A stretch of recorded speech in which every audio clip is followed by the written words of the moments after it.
एक और बड़ी खबर आपको दें, तेहरान में इजरायल ने एक बार फिर हमले किए हैं। हमने तेज कर दिए हैं। ईरान पर बमों की नई लहर शुरू हो चली है।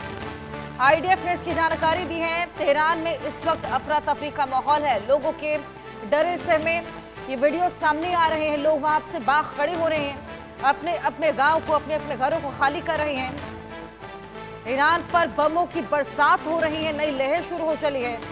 ताबड़तोड़ प्रहार करना शुरू कर दिया है।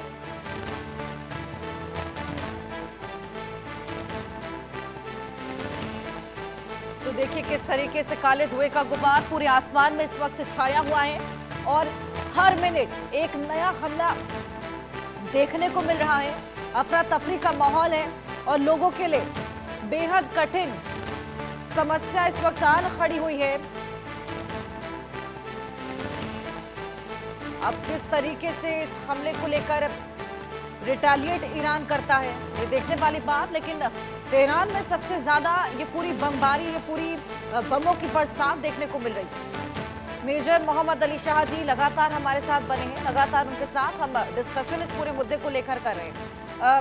मोहम्मद अली शाह जी, देखिए इसका इम्पैक्ट भारत पर भी पड़ेगा और इनफैक्ट पड़ने भी लगा। 2 दिन बाद जब मार्केट्स खुले तो हमने देखा किस तरीके से अफरा तफरी मार्केट में भी मची हुई थी।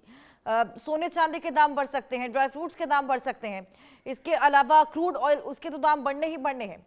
क्या लगता है, अभी पीएम मोदी ने आह्वान किया है कि डायलॉग, शांति वार्ता देखने को मिले ताकि ये युद्ध फिलहाल एक विराम इस पर लग पाए, इसको लेकर सोच विचार किया जा सके। क्या इस पर ध्यान दिया जाएगा? क्या फिलहाल जो परिस्थितियां आप देख रहे हैं उसको देखकर आपको लगता है कि कोई डायलॉग यहाँ पर उत्पन्न हो पाएगा? बड़ा दिलचस्प सवाल पूछा है आपने हर्षल जी। सबसे पहले तो मैं एक आपकी दाग देता हूं कि आपने मेरा प्रीवियस एनालिसिस, जो एक नया एंगल जो मैं सामने लेकर आया था, जो अब तक कहीं पे कवर हुआ नहीं है, आपने बहुत तसल्ली से इसको, सब्र से उसको सुना। एक क्वालिटी वो है सुनने वाली जो बहुत कम एंकरों में मैंने देखी है। तो मैं इसकी सबसे पहले तो आपको दाग देता हूं। अब आप जो अब आपने बोला कि मध्यस्थता डायलॉग की कोई गुंजाइश है, जी नहीं, बिल्कुल नहीं है। क्योंकि इसलिए नहीं है हर्षल जी, क्योंकि अगर मध्यस्थता डायलॉग के बड़े मौके मिले, डायलॉग ही हो रहा था जब पहली सप्ताह, फरवरी की पहली सप्ताह में ईरान और अमेरिका मिले और साथ में बात गुफ्तगू हुई और दोनों पक्षों ने बोला कि बड़ी अच्छी शुरुआत हुई है, इसको और आगे बढ़ाया जाए।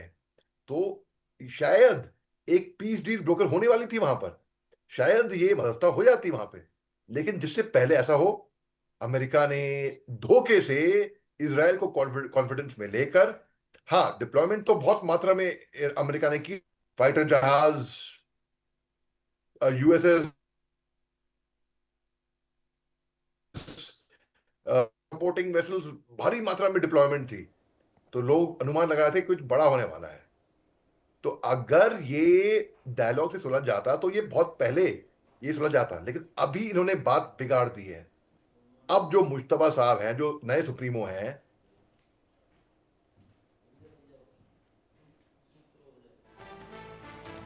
चलिए मोहम्मद अली शाह जी, टेक्निकल ग्लिच के चलते आपका प्लेन फ्रीज हो रहा है, आपके पास वापस लौटेंगे और इसी को लेकर और बातचीत भी करेंगे। लेकिन जिस तरीके से ये जो पूरे हमले बढ़ते जा रहे हैं, पीएम मोदी ने हालांकि आह्वान किया है, लेकिन अभी जो गुस्सा है, जो आक्रोश है, जो अग्रेशन है, खास तौर पर ईरान में, ईरान अभी तक तो जिस तरीके से मातम मना रहा था, अब इंतकाम के मोड में आ चला है। इसी बीच अभी फिलहाल डायलॉग की कोई स्थिति उत्पन्न होना मुश्किल ही नजर आ रहा है। आइए इसी पर आपको एक रिपोर्ट दिखाएं।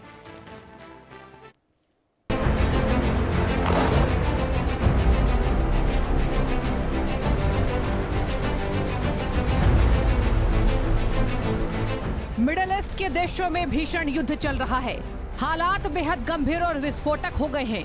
28 फरवरी 2026 को हुए भीषण हमलों के बाद ईरान और इजराइल के बीच युद्ध एक नए और खतरनाक चरण में पहुंच गया है।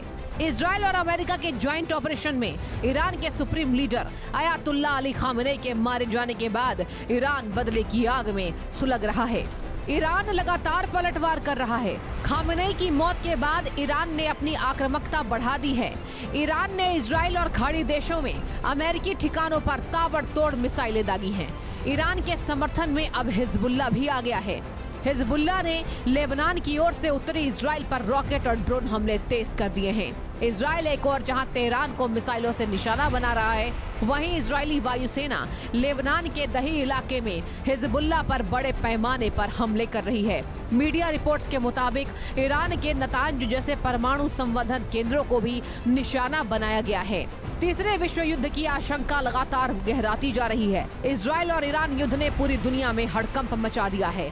इसका सीधा असर दुनिया भर की अर्थव्यवस्था पर भी पड़ रहा है। युद्ध के कारण कच्चे तेल और कीमती धातुओं के दाम आसमान छू रहे हैं। भारत भी इससे अछूता नहीं रह गया है। भारत में 2 मार्च को सोने की कीमत 1.67 लाख रुपए और चांदी 2.85 लाख रुपए प्रति किलो के पार पहुंच गई है। भारत से मिडिल ईस्ट जाने वाली सैकड़ों उड़ानें रद्द कर दी गई हैं, जिससे हजारों यात्री फंसे हुए हैं। कुल मिलाकर कह सकते हैं कि दुनिया में स्थिति बहुत तेजी से बदल रही है। दोनों पक्षों की ओर से भारी गोलाबारी जारी है और दुनिया भर के नेता शांति की अपील कर रहे हैं। हालांकि फिलहाल तनाव कम होने के कोई संकेत नहीं दिख रहे हैं। इन हालातों के बीच बार बार एक ही सवाल उठ रहा है, अगर तीसरा विश्व युद्ध शुरू हो गया तो क्या होगा? क्या तीसरे विश्व युद्ध में दुनिया का सर्वनाश हो जाएगा? तीसरे विश्व युद्ध में कितने लोग मारे जाएंगे? Bureau report.